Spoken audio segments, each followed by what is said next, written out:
चाहे वो फिजिकल हो चाहे वो केमिकल हो, तो हीट चेंजेस पढ़नी है। तो बेसिकली आपको यहाँ इस चैप्टर में हीट चेंज को ना मैं एस डेल्टा साइन से जब भी लगाऊंगा तो आप समझ जाना ये चेंज है। तो heat changes should be studied. यहाँ पे आपको जो पढ़ना है वो हीट चेंजेस के बारे में पढ़ना है। It may be in physical process और इन केमिकल प्रोसेस। ठीक है, फिजिकल भी हो सकता है, केमिकल भी हो सकता है। नाउ आप इसमें और ध्यान रखना कि हमारे पास इस समय हीट चेंज करने के ना जो तरीके हैं वो मेनली दो ही हैं। आप इसको पूरे चैप्टर में ध्यान रखेंगे, हमारे पास दो ही तरीकों से हीट चेंज पढ़ना है। कौन से दो तरीके होते हैं?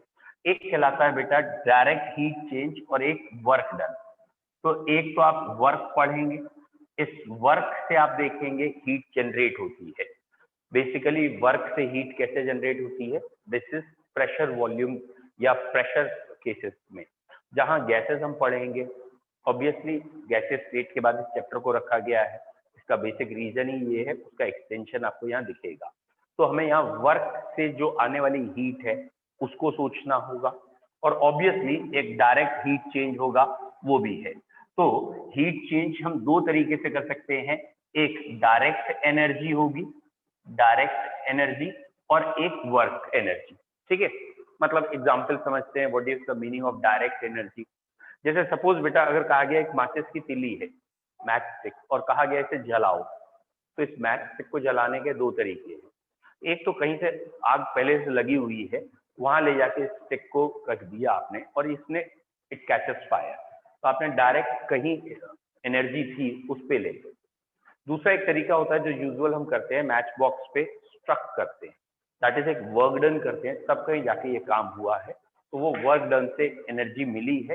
तो दो तरीके हो गए, एक वर्क और एक डायरेक्ट। ठीक है, और किसी एग्जाम्पल से सोच के देख लीजिए। ये एक प्राणी है और इस प्राणी का सपोज हमें ये जो चीक दिख रहा है, गाल दिख रहा है, इसे लाल करना है। ठीक है, धूप में खड़ा कर दो, टमाटर इस तरह लाल हो जाएगा। अगर पहाड़ी है तो हीमोग्लोबिन बहुत होता है, धूप में खड़ा करने लाल हो जाएगा, नहीं हुआ। तो ये तो था डायरेक्ट हीट देना। दूसरा है कि वर्क कर सकते हैं, समझ में आ रहा है ना? हाँ, वर्क कर सकते हैं तब भी ये लाल हो जाएगा।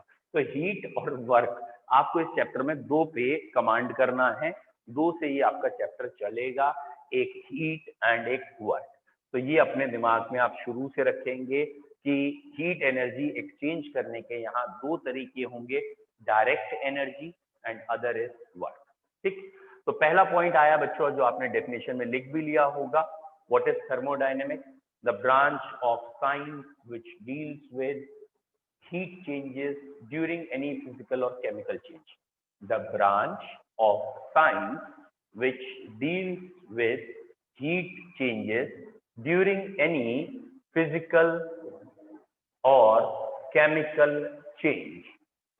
The branch of science or chemistry जो चाहे कह लीजिए, dealing with heat changes during any physical or chemical process. ठीक है, कुछ भी प्रोसेस हो रहा है उसमें देखना है। फिर आपने इसका एक पॉइंट लिख लिया कि factor of time is missing. ठीक है, आपको इससे मतलब नहीं है, इसकी काइनेटिक्स क्या है, स्पीड क्या है, उससे मतलब नहीं है, आपको फैक्टर ऑफ टाइम से कोई मतलब नहीं है। It is a macroscopic property. What is macroscopic property? मतलब ये बल्क पे ही लगाई जाएगी, कुछ 10-20 मॉलिक्यूल में आपने देख लिया तो उससे कोई मतलब नहीं है, पूरे बल्क पे देखना पड़ता है। दो तरह की प्रॉपर्टीज होती हैं, one is macroscopic, those properties which can be studied only in bulk। पूरे बल्क में आप जब देखेंगे तो ही मानेंगे, इंडिविजुअलिटी या एक एक दो दो पार्टिकल पे देख लिया ये नहीं। समझ में आया? मतलब सपोज सिंपल भाषा में अगर कहीं आपने देख लिया इंडिया की कोई पिक्चर जिसमें एक आध कोई भूखा बच्चा घूम रहा है, तो ऐसा मतलब नहीं है कि पूरा इंडिया भूखा नंगा घूम रहा है, नहीं। तो वो तो अंग्रेजों का तरीका दिखाने का, बल्क में देखते हैं। ठीक है, तो व्हाट इज बल्क? लाखों करोड़ों में देखेंगे तो पता लगेगा। Is it clear? अंग्रेजों को ऐसा लगता है जबकि ऐसा है नहीं। Factor of time is missing, it is a macroscopic property. और तीसरा और सबसे इंपॉर्टेंट कि यहाँ हीट चेंजेस और वर्क डन दो से हमें हीट गैदर करा दी है। मतलब आपको इस चैप्टर में जो हीट एनर्जी का आपको देखना है, वो डायरेक्ट हीट एनर्जी और वर्क डन इनका कंसिडर करना है। यू हैव टू कंसिडर, ठीक है, हीट चेंजेस में आपको वर्क डन को कंसिडर करना है और डायरेक्ट हीट एनर्जी। और भी कई तरह की हो सकती है, जैसे लाइट है, इलेक्ट्रिक एनर्जी है, ये सब भी हो सकती हैं, लेकिन अभी हमारे लिए दो चीजें रिस्ट्रिक्टेड हैं इस चैप्टर में। One is work, obviously work pressure volume वाले या गैसेस की केस के लिए है, एंड एक हीट एनर्जी डायरेक्ट है। बोलो क्लियर है ये तीनों पॉइंट? आई होप सो, मैंने बोर्ड पे लिखे हैं तो आपकी कॉपी में आ गए। अब पूछो बेटा। हाँ, ये क्यू का मतलब हीट चेंज है।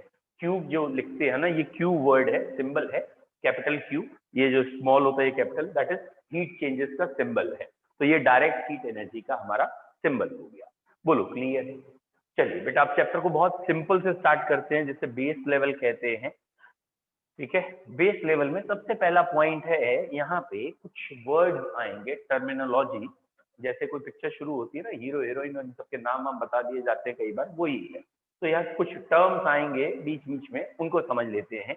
एक वर्ड यहाँ आएगा सिस्टम, एक वर्ड आएगा बेटा सराउंडिंग, और तीसरा वर्ड आएगा ऑब्वियसली बाउंड्री। ठीक है, और आई होप सो मैंने लिखा इस तरीके से आपको शायद समझ में आ गया हो। One is system, one is surrounding and other is boundary.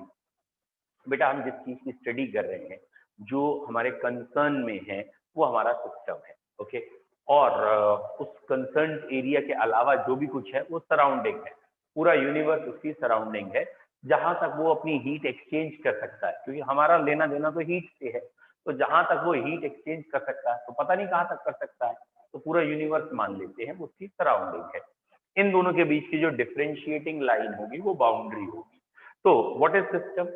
Area under observation, वो चीज जो हम ऑब्जर्व कर रहे हैं, जो हमारी ऑब्जर्वेशन में है, दैट इज सिस्टम। तो द एरिया अंडर ऑब्जर्वेशन और experiment is system. What is surrounding other than system? Everything is surrounding. and what is boundary? A differentiating line between system and surrounding is known as boundary. Boundary अधिकतर real होगी या कभी कभी imaginary भी हो सकती है।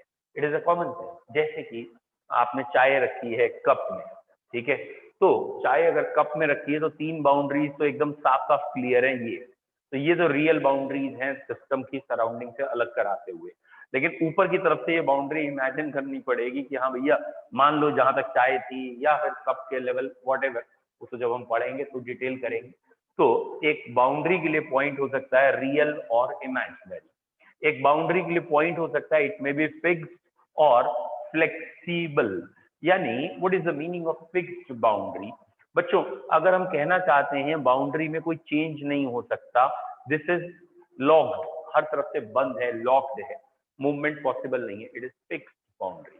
And what is flexible boundary? Basically इस चैप्टर में हम जब भी कहेंगे पिस्टन लगा है, वो पिस्टन मूव कर सकता है ऊपर और नीचे।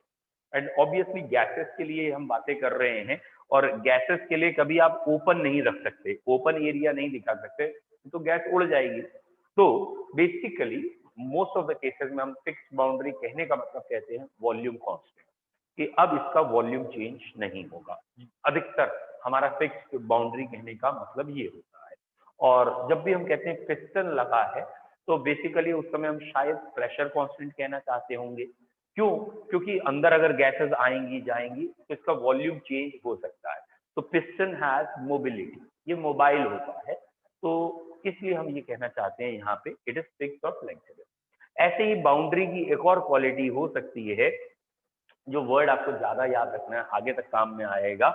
बाउंड्री में बी एडियाबेटिक और डायाथर्मिक। ठीक है बेटा, ये वाला वर्ड आपसे बहुत पूछा जाता है। The word is adiabatic.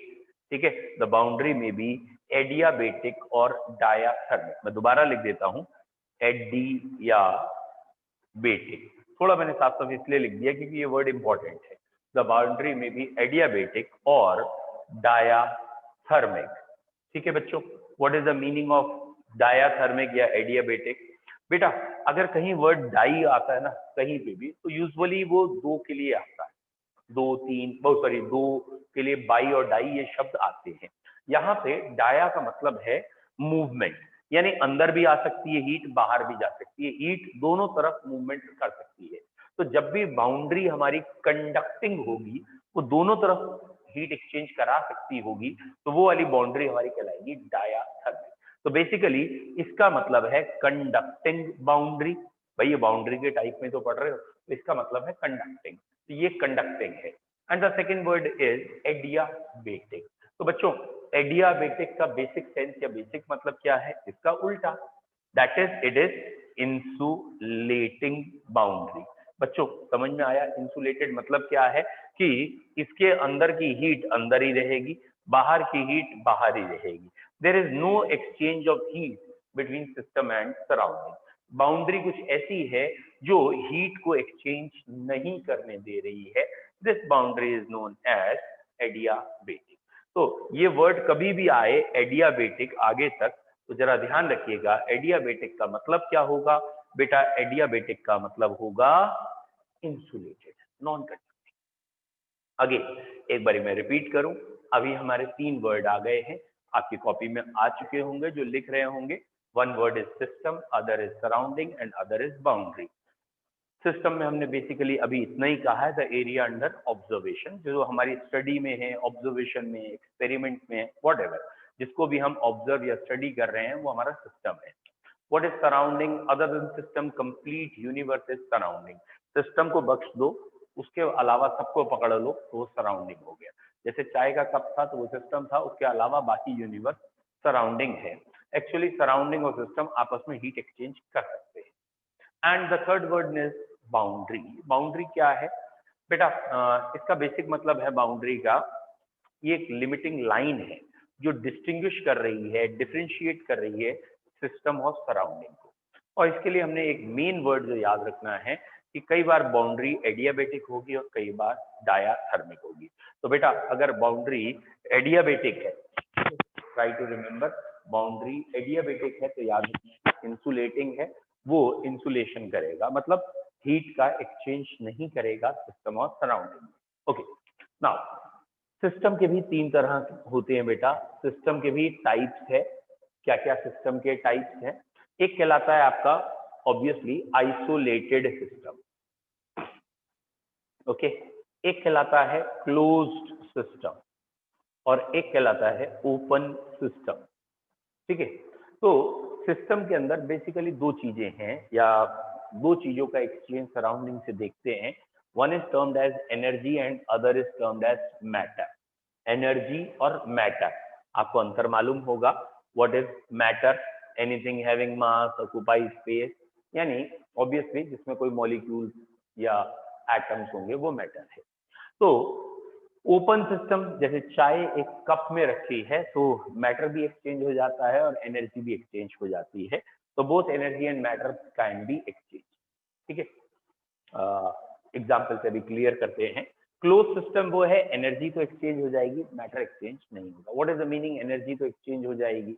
That is, चाय जो रखी है वो एक कैटल में रखी है और एक ऑर्डिनरी कैटल के अंदर चाय ठंडी हो जाती है काफी जल्दी। दैट मीन्स सिस्टम बंद तो है लेकिन, मतलब क्लोज तो दिख रहा है लेकिन एनर्जी अंदर बाहर जा सकती है। बहुत जल्दी चाय ठंडी हो रही है, दैट मीन्स एनर्जी, उसकी हीट बाहर ट्रेवल हो गई है। मैटर एक्सचेंज नहीं हो रहा, मतलब चाय का अमाउंट, चाय के पार्टिकल्स वो बाहर नहीं आ रहे। ओके, नाउ आइसोलेटेड, वैसे तो 100% आइसोलेटेड सिस्टम कोई भी नहीं है। ऐसा कोई जनरल एग्जांपल मैं आपको नहीं बता सकता कि ये 100% आइसोलेटेड है। आइसोलेटेड की तरफ हो सकते हैं, जैसे थर्मस फ्लास्क हम आइसोलेटेड मान लेते हैं कि थर्मस में अगर चाय डालेंगे तो देर में ठंडी होगी, देर में, ऐसा नहीं है कि ठंडी ही नहीं होगी। अच्छा, अगर ठंडी हो रही है तो इसका मतलब एनर्जी तो लॉस हो ही रही है, बट वेरी स्लो हो रही है तो टुवर्ड्स आइसोलेटेड। आइसोलेटेड का मतलब होता है वैसे तो there is no heat exchange should be between system and surrounding.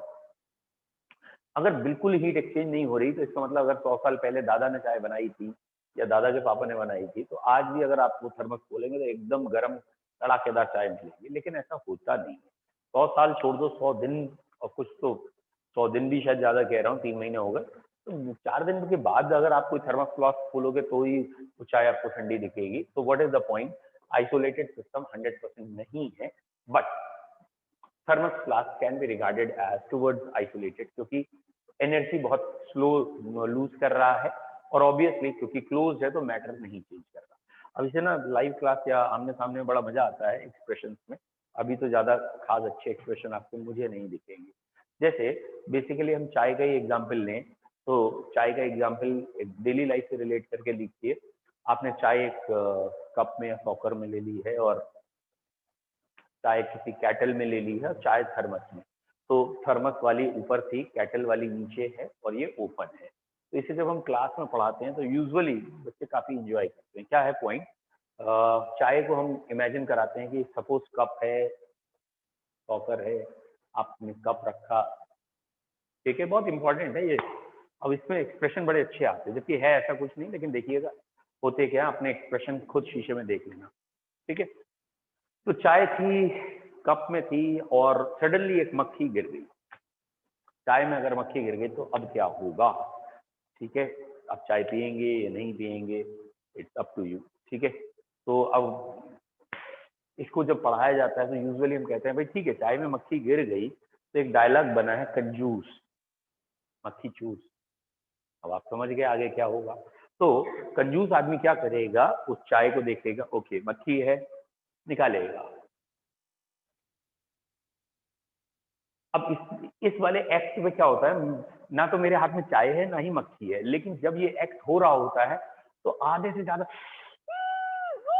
मारा टमाटर ना सही हो जाओगे। फिलहाल वर्ड समझ में आ गया क्या है, वर्ड क्या है, मैटर एक्सचेंज हो गया। अब इसमें एक लाइफ का बड़ा अच्छा लेसन है, वो मिलता है, जरा सोच के देखिएगा, तब आपको क्लियर होगा हम क्या कहना चाह रहे हैं।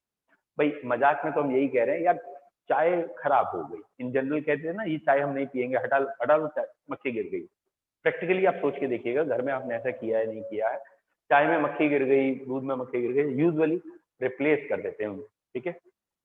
माता जी आपकी अगर देख लें, आपके लिए गिलास भर के दूध लाई है, मक्खी गिरी हुई है, अरे नहीं मुन्ना ये दूध नहीं पिएगा, दूसरा ले आओ कि हटाओ, ठीक है। और वो मक्खी वाले दूध या चाय फेंक दी जाती है। लेकिन प्रैक्टिकली कितनी चाय पी गई होगी मक्खी यार तुम्हारी, थोड़ी सी तो चाय पी, चलो कोई बात नहीं, हम कह रहे हैं उसको भी नेग्लिजिबल करें। अब इसका इंपॉर्टेंट पॉइंट समझने की कोशिश करिएगा, उसी मदर के साथ और उन्हीं चीजों के साथ प्रैक्टिकली। मान लो चाय की जगह एक कटोरी है जिसमें देसी घी है, कटोरी डिब्बा वॉटेवर, ठीक है। एक कप में, एक बाउल में देसी घी है, एक मक्खी गिर जाती है, वही माता जी। अब आप कभी देखना, क्या वही माता जी कभी ये कहते हुए देखेंगे, ये लो बाउल में देसी घी में पूरे 1 किलो के डब्बे में मक्खी गिर गई, लाओ इसे फेंको बाहर, इसे फेंक दो बाहर, कभी ऐसा हुआ है? इन जनरल यूजुअली इस समय मक्खी फेंकी जाती है, घी नहीं फेंका जाता। इन जनरल घरों की बात कर रहा हूँ, एक आध रईस की औलाद जरूर ये कहेगा हमारे यहाँ तो घी भी फेंक देते हैं।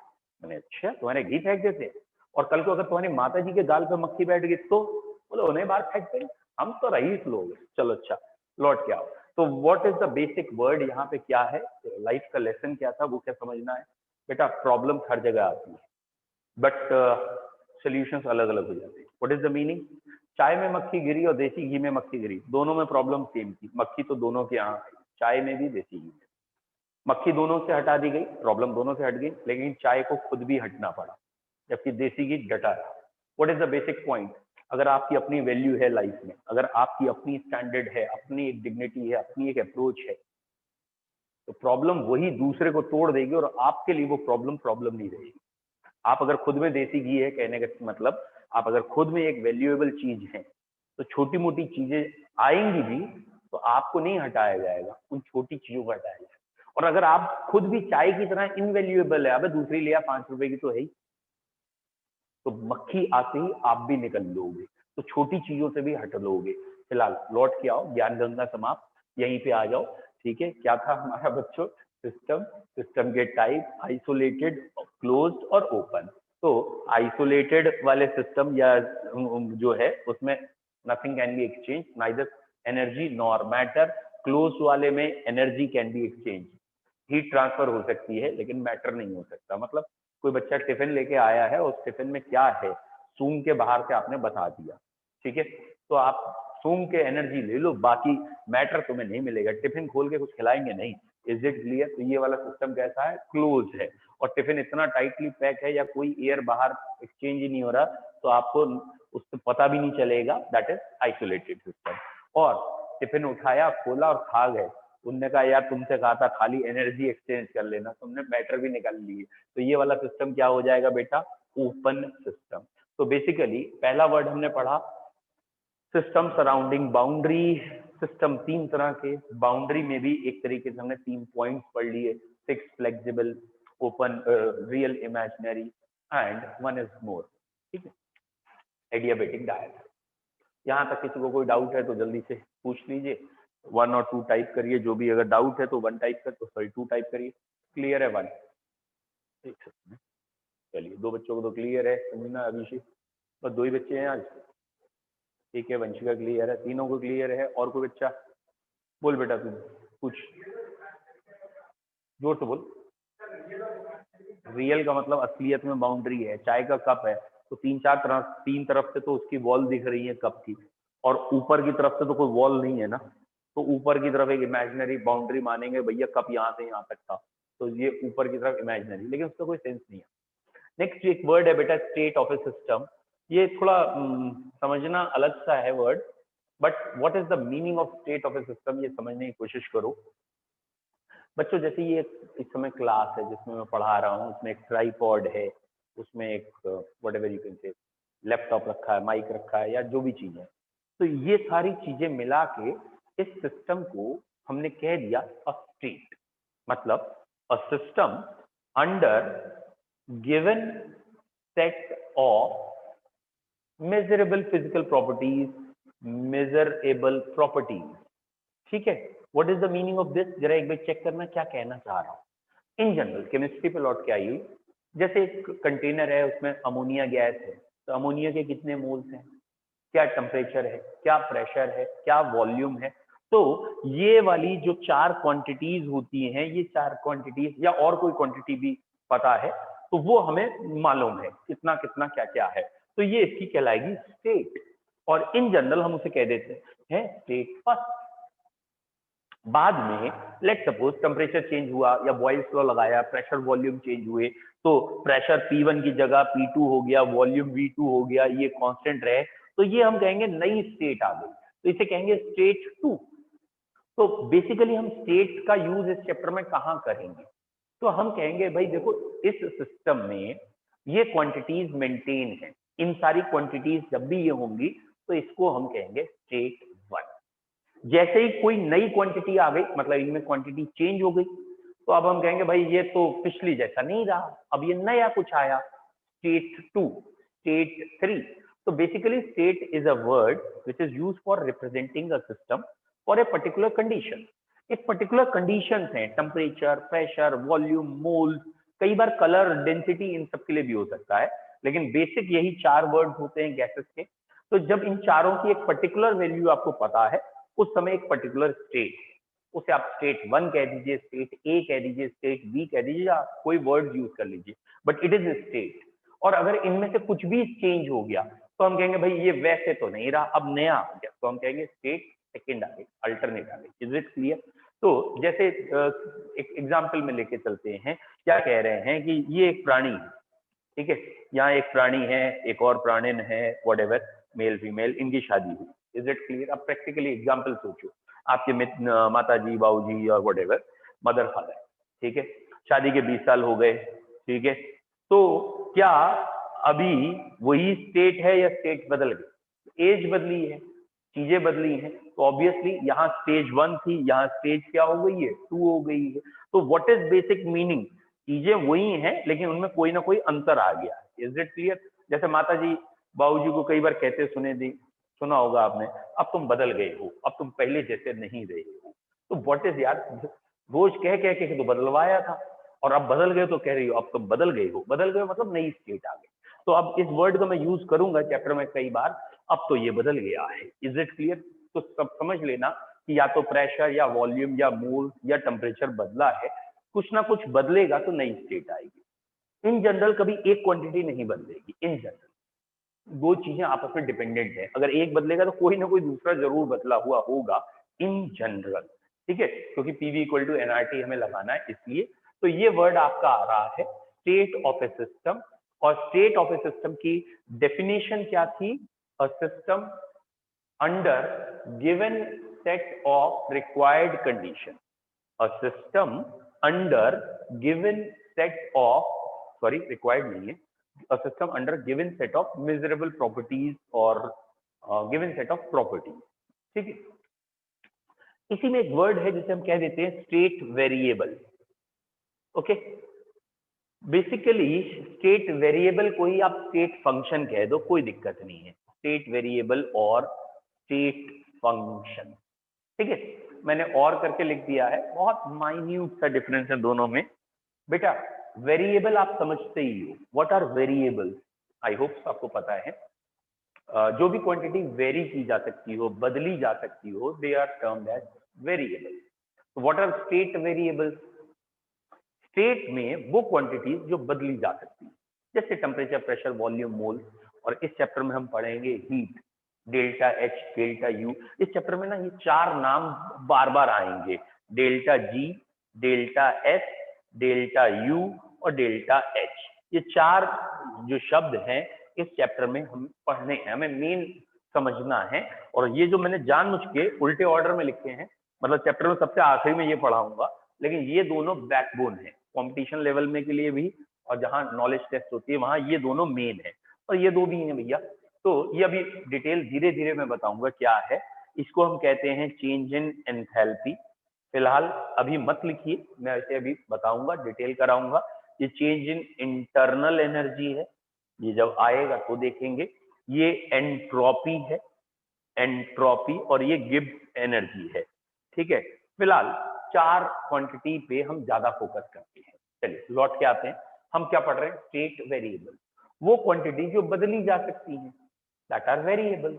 स्टेट की वो क्वांटिटी जो बदली जा सकती है, they are state variable. Those quantities of a state which can be varied are state variable. ठीक है, जबकि स्टेट फंक्शन जो हमारे लिए ज्यादा इंपॉर्टेंट टॉपिक है उसको समझिए।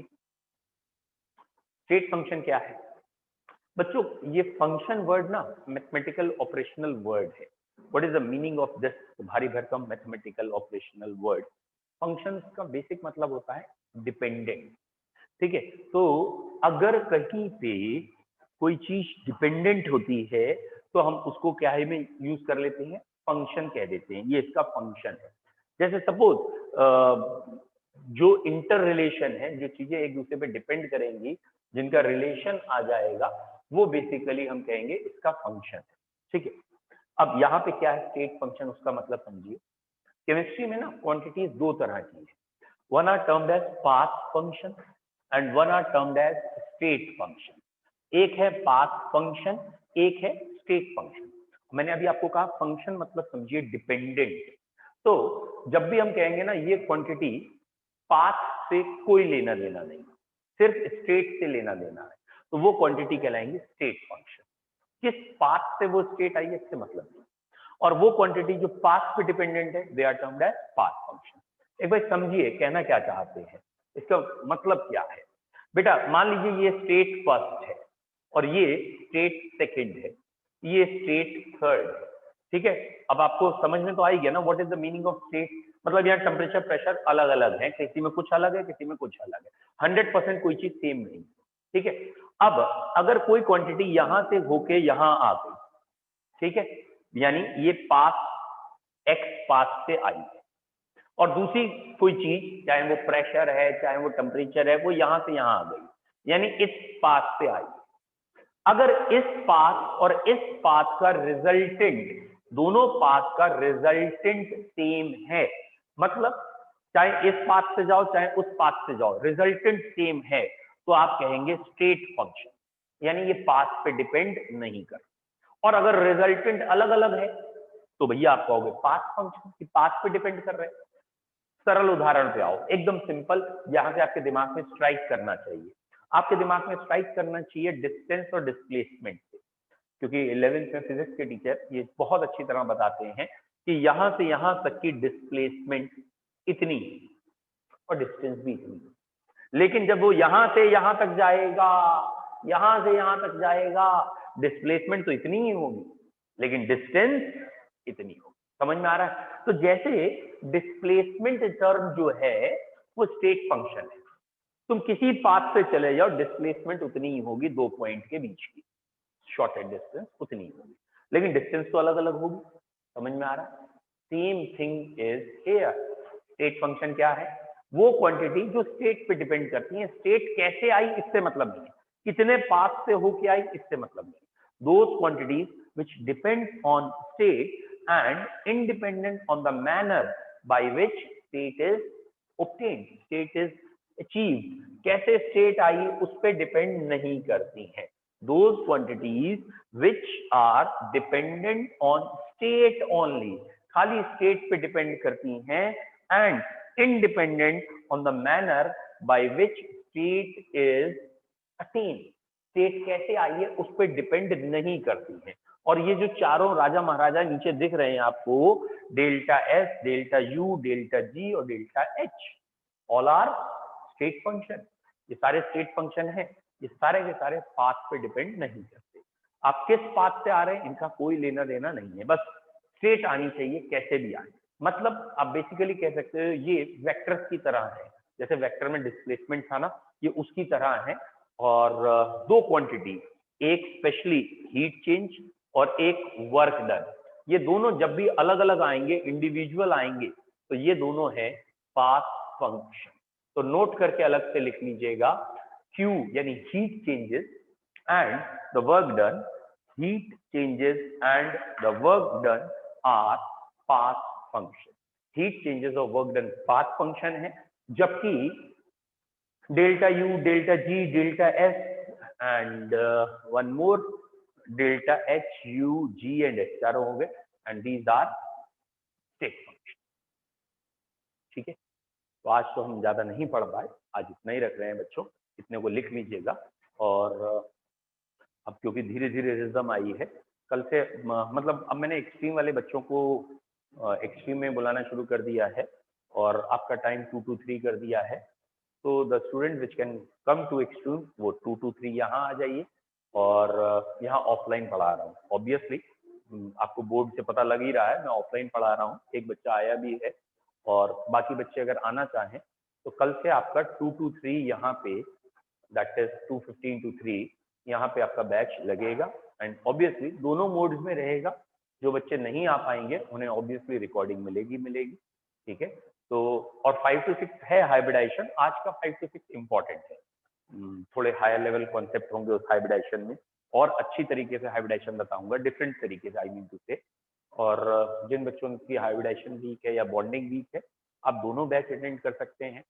और बच्चों ऐसा कुछ नहीं है कि आप ऑफलाइन में पेस में नहीं आ सकते, या कोई बच्चा पेस में एनरोल है वो ऑफलाइन में एक्सट्रीम में नहीं आ सकता।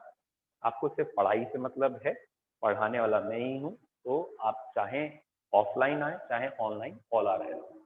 ठीक है, चलो बच्चों, have a nice time. Thank you, sir. Bye. Thank you, sir.